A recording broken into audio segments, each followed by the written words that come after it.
नमस्कार, आप देख रहे हैं यूपीजीएन न्यूज भारत। इस समय हम ग्राम सभा कंचनपुर ब्लॉक सूर्यावा पहुंच चुके हैं, जो कि जिला भदोही में आता है। यहाँ के प्रधान जी हैं वतन दुबे।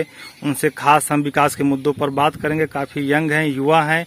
ग्राम सभा के लोग उनको काफी पसंद करते हैं, जो कि पहली बार ही चुनाव लड़े ग्राम सभा में, लेकिन इनकी लोकप्रियता इतनी अच्छी थी कि उन्होंने काफी अच्छी भारी मतों से चुनाव जीता।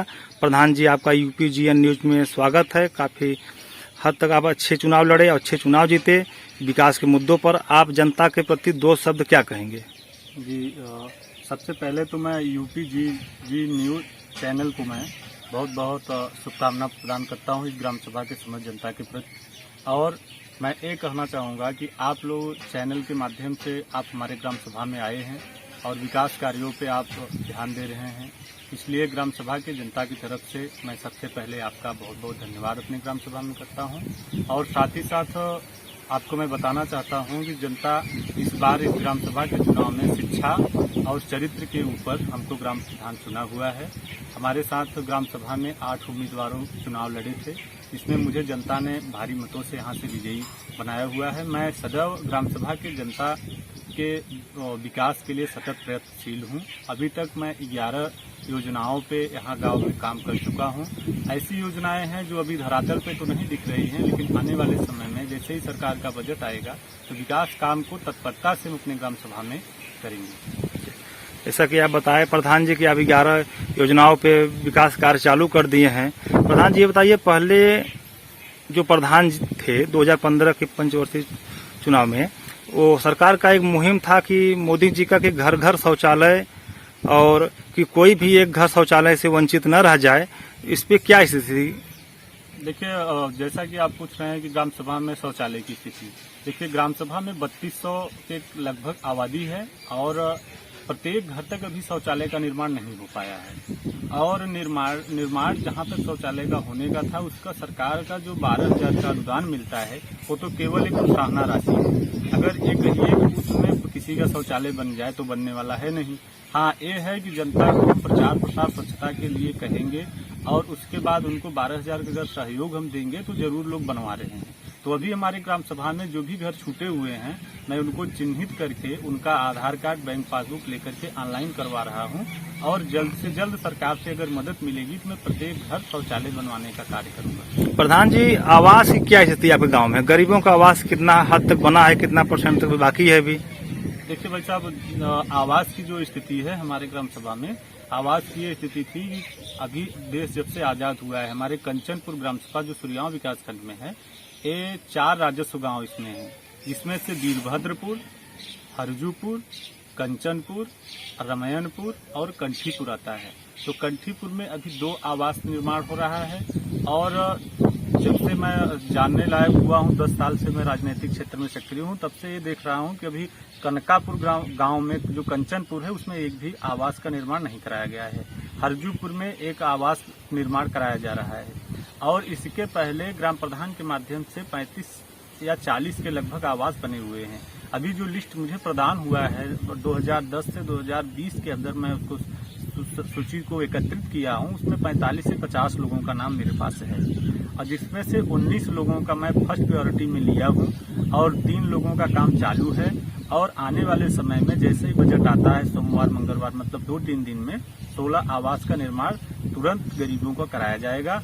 और जैसे ही सरकार का बजट आवास के लिए हमको मिलता है तो मैं जल्द से जल्द लोगों का आवास निर्माण कराने का कार्य करूंगा। जी प्रधान जी, जैसा कि जानते हैं आप, इस समय देश में महामारी का दौर चल रहा है, कोरोना का।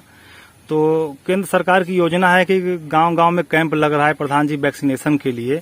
तो आपके ग्राम सभा में कितना % तक वैक्सीनेशन कार्य हो गया है? जी, मेरे ग्राम सभा में 60% यहाँ वैक्सीनेशन मैं करा चुका हूँ। और उस कार्यक्रम में जिले की मुख्य चिकित्सा अधिकारी श्रीमती लक्ष्मी जी का आगमन हुआ था मेरे कार्यक्रम में, और वैक्सीन मैं अच्छे मात्रा में यहाँ लगवाया हूँ। अभी 40% लोग हैं, जिसके विषय में सूर्यावा ब्लॉक के प्रोग्रामर अधिकारी, जिनके माध्यम से वैक्सीन की व्यवस्था उपलब्ध होती है, मेरी बात उनसे हुआ था कैंप के लिए, लेकिन अभी उनके पास वैक्सीन की जो स्थिति है वो वीक है नहीं। अगर जैसे ही उनके पास वैक्सीन की उपलब्धता होती है, मैं तुरंत अपने ग्राम सभा में कैंप के माध्यम से बचे हुए लोगों को भी वैक्सीन लगवाने का कार्य करूंगा। मैं प्रत्येक घर जाता हूं, लोगों को कोरोना के लिए मैं जागरूक करता हूं, वैक्सीन लगवाइए, वैक्सीन से आप लोग सुरक्षित रहेंगे, इस महामारी से बचेंगे। मैं पर्सनली इस पे बहुत एक्टिव हूँ और पूरे गांव में सैनिटाइजर, मास्क और ब्लीचिंग का कार्य मैं एक बार करवा चुका हूँ। जैसे ही कुछ व्यवस्था सरकार की तरफ से या महामारी बढ़ता है तो मैं किसी का इंतजार नहीं करूँगा, जो भी होगा जनहित के लिए सारे कार्य ग्राम सभा के लोगों के लिए किया जाएगा। जी, जैसा कि जानते हैं प्रधान जी 2022 में विधानसभा का चुनाव है, तो आप किस पार्टी के बिलोंग करते हैं या तो किस पार्टी को आप जिताना चाहते हैं, किसकी सरकार बनाना चाहते हैं? जबकि जानते हैं आप केंद्र में मोदी जी बैठे हैं, राज्य में योगी जी बैठे हैं, काफी अच्छे काम कर रहे हैं, काफी प्रधान कर रहे हैं, काफी अच्छे काम कर रहे हैं, काफी प्रधान कर रहे हैं, अच्छा काम नहीं कर रहे हैं। महंगाई बहुत बढ़ चुकी है, पेट्रोल 100 के पार हो चुका है, इस पे क्या कहेंगे आप? देखिए भाई साहब, सरकार का समर्थन और सपोर्ट करने के विषय में तो जैसा कि मेरे विषय में पूरे जनपद के लोग जानते हैं, मैं भारतीय जनता पार्टी से मोड़ मंडल का मैं महामंत्री हूँ और निश्चित ही नरेंद्र मोदी जी के विषय में, जो भारत के यशस्वी प्रधानमंत्री, उनके विषय में तो कुछ भी कहना छोटी बातें हैं, क्योंकि वो आज भारत के ही नहीं पूरे विश्व के नेता के रूप में उभर करके भारतीय पटल से आए हुए हैं।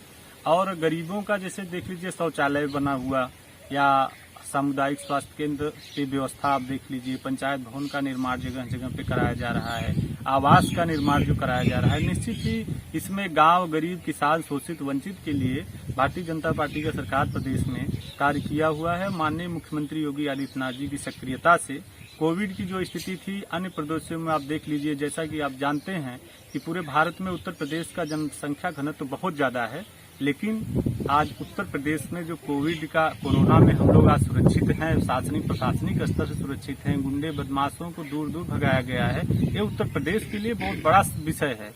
और निश्चित ही यहाँ जैसे मान लीजिए बीच में मेरे जानकारी मुझे हुआ कि जब टाटा की कंपनी नैनो कार लगाने के लिए उत्तर प्रदेश में आई तो यहाँ उसको दो समस्या हुआ। पहला समस्या हुआ कि बिजली की व्यवस्था नहीं थी और दूसरी बड़ी समस्या यहाँ हुआ कि अपराधी इतने ज्यादा थे कि कोई काम करो तो उनको पहले हफ्ता देना होता था।